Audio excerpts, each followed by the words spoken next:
Students, company का अर्थ समझने के पश्चात आज मैं आपको कहूँगा formation of a company. Company की स्थापना या कंपनी का निर्माण कैसे किया जाता है। मैंने आपको बताया है कंपनी एक आर्टिफिशियल पर्सन है which is created by law, अर्थात कानून के द्वारा इसकी स्थापना की जाती है।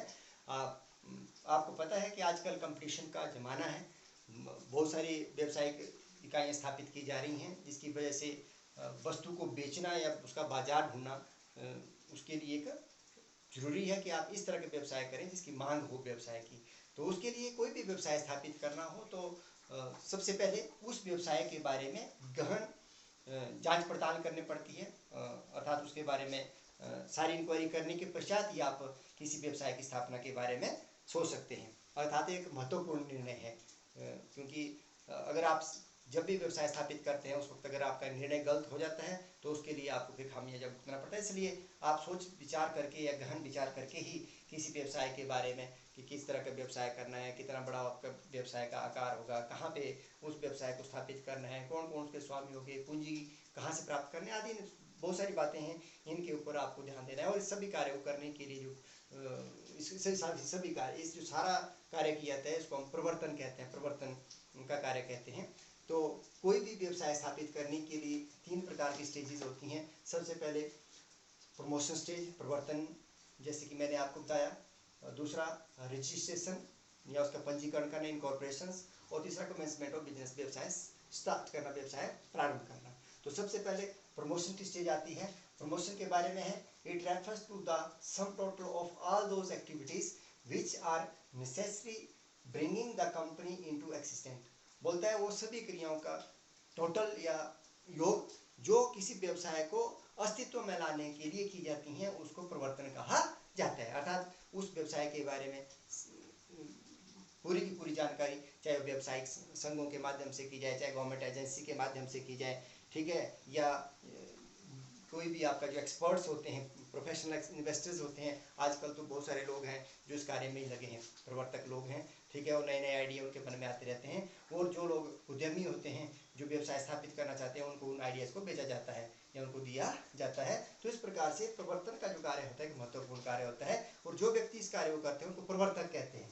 It refers to that person और ग्रुप ऑफ पर्सन, और कोई व्यक्ति या व्यक्तियों का समूह होता है who performs various functions to bring और business unit into the existent. कोई भी व्यवसायिक इकाई को अस्तित्व में लाने के लिए जो भी क्रियाएं की जाती हैं उन व्यक्तियों को प्रमोटर्स कहा जाता है, प्रवर्तक कहा जाता है। अब प्रवर्तन की भी अपनी स्टेजेस हैं, ठीक है। 4 प्रकार की जो प्रवर्तन की स्टेज अवस्थाएं होती हैं। क्या क्या किया जाता है? सबसे पहले है डिस्कवरी ऑफ न्यू आइडिया। सबसे पहले नव विचार, जिसको कहते हैं नए विचार की खोज करना। सबसे पहले ये देखा जाता है कि किस तरह का व्यवसाय स्थापित किया जाए। व्यवसाय उस तरह का स्थापित किया जाए जिसकी बाजार में मांग हो, अर्थात जिसकी मांग ज़्यादा हो, पूर्ति कम हो, तो उस तरह के व्यवसाय को स्थापित करेंगे तो आप अपना व्यवसाय को अच्छी तरह से शुरू कर सकते हैं, उसको चला सकते हैं। तो उसके लिए आप जो भी पेशेवर व्यक्ति हैं या व्यापारिक संघ हैं या पत्रिकाओं आदि से की मांग क्या है, उस तरह से आप प्रारंभिक जांच करते हैं और आपके मन में नया आइडिया आता है उस व्यवसाय को स्थापित करने के लिए कि आपने व्यवसाय को कैसे स्थापित करना। तो प्रारंभिक जांच करने के पश्चात आप फिर उसके बाद जब आप संतुष्ट हो जाते हैं कि हाँ इस तरह का व्यवसाय किया जाता है, तो अगला काम है डिटेल्ड इन्वेस्टिगेशन, ठीक है। व्यवसाय आपको पता है या तो आपका प्रवर्तन में आप ये देखेंगे किस तरह का व्यवसाय करना। व्यवसाय 3 प्रकार का होता है, आपको पता है। ट्रेडिंग बिजनेस होता है, क्रय विक्रय होता है। दूसरा मैन्युफैक्चरिंग, वस्तु का निर्माण करके बेचना। और तीसरा है सर्विसेज, सेवाएं प्रदान करना। तो उस तरह के व्यवसाय जब आप उसके बारे में विचार कर लेते हैं कौन सा व्यवसाय स्थापित करना है, उसके बाद अगला है उस व्यवसाय के बारे में डिटेल्ड इन्वेस्टिगेशन करना, ठीक है, अर्थात विस्तृत जांच पड़ताल करना, गहन जांच पड़ताल करना उस व्यवसाय के बारे में। उस व्यवसाय की का बाजार कहाँ पे है, कितनी उसकी मांग है, कहाँ कहाँ से उसके लिए साधन अर्थात रॉ मटेरियल उपलब्ध होता है, रॉ मटेरियल की कॉस्ट क्या है, ठीक है ना, उसकी बिक्री की कितनी संभावना है, लाभ की कितनी संभावना है, ठीक है। इसी तरह से उस व्यवसाय के बारे में अगर श्रमिकों की कितनी उपलब्धता है, पूंजी की कितनी जरूरत है, उस पूंजी को कहाँ से पूरा किया जा सकता है, ठीक है।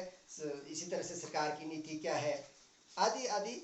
व्यवसाय का आकार कितना है, व्यवसाय के बढ़ने की संभावना है, कि इन सभी चीज़ों के ऊपर गहन विचार विमर्श किया जाता है और एक प्रोजेक्ट रिपोर्ट तैयार की जाती है। और उस प्रोजेक्ट रिपोर्ट तैयार करने के बाद देखा जाएगा कि उस व्यवसाय का प्रोस्पेक्टिव क्या है, उसका भविष्य क्या है, क्या व्यवसाय ठीक है चलेगा या नहीं चलेगा, उसके आधार पर जब वो प्रवर्तक इस बात से सेटिस्फाइड हो जाते हैं गण विचार विमर्श करने के पास, तो अगला है विभिन्न साधनों का एकत्रित करना, असेंबलिंग डिफरेंट फैक्टर्स। ठीक है, आपको पता है किसी व्यवसाय को स्थापित करने के लिए बहुत सारे साधनों की जरूरत पड़ती है, मैनुअली मटेरियल, तो उसको कहाँ से प्राप्त किया जाएगा, पूंजी की कितनी रिक्वायरमेंट है, कहाँ कहाँ से उस पूंजी को प्राप्त किया जा सकता है, और व्यवसाय के कहाँ कहाँ से स्रोत हैं, लैंड, बिल्डिंग, फर्नीचर, मशीनरी आदि के बारे में अनुबंध किए जाते हैं, रॉ मटेरियल के बारे में अनुबंध किए जाते हैं। तो कहने का मतलब है कि साधनों का एकत्रित करना, ताकि जब भी व्यवसाय को कार्यात्मक रूप देना हो तो हमारे पास साधन होने चाहिए, जैसे प्रोडक्शन का जो रॉ मटेरियल होना चाहिए, बिल्डिंग होनी चाहिए, मशीनरी होनी चाहिए, प्लांट होना चाहिए, इस तरह की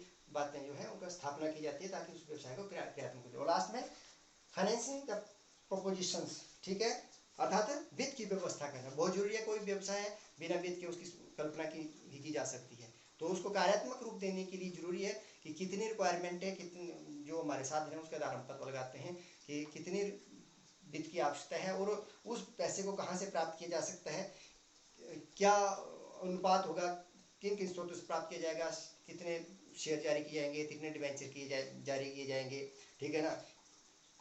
इसके लिए आप बैंक्स या जो भी आपके अंडरराइटर्स हैं, ब्रोकर्स हैं, उनसे आप अनुबंध करते हैं, और जो भी पब्लिक कंपनीज होती है, पब्लिक में सिक्योरिटी जारी करने की जाती है, तो उसके बारे में सारी की सारी कार्रवाई की जाती है।